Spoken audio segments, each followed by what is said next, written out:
I'm Charles Bankhead of MedPage Today. Late last year, the U.S. Preventive Services Task Force proposed a change in screening mammography for breast cancer. The task force recommended that routine screening begin at age 50 rather than age 40, and that mammography be performed every other year rather than annually.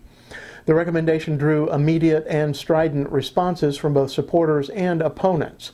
Public discussion of the recommendation continued this week as JAMA devoted editorial space to 4 commentaries that addressed various issues surrounding the mammography controversy. I'm speaking by video phone with Dr. Sandhya Pruthi of the Mayo Clinic in Rochester, Minnesota.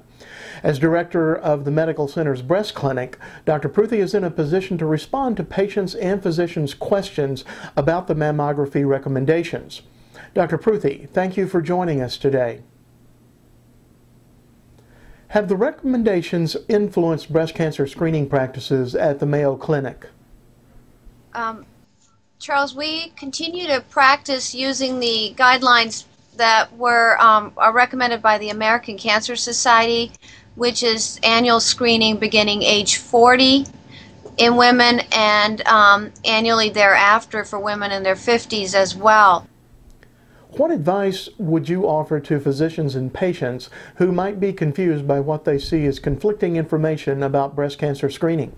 So the recommendations by the U.S. Preventive Task Force have really not changed from what they had said 2002, where women should be offered mammography beginning age 40. The only concern that they raised was that women be offered a discussion with their providers about individualizing it once they're aware of the risks and benefits.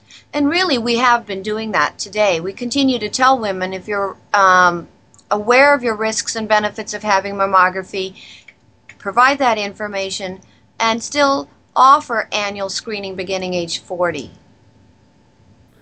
Thank you, Dr. Pruthi. For MedPage Today, I'm Charles Bankhead.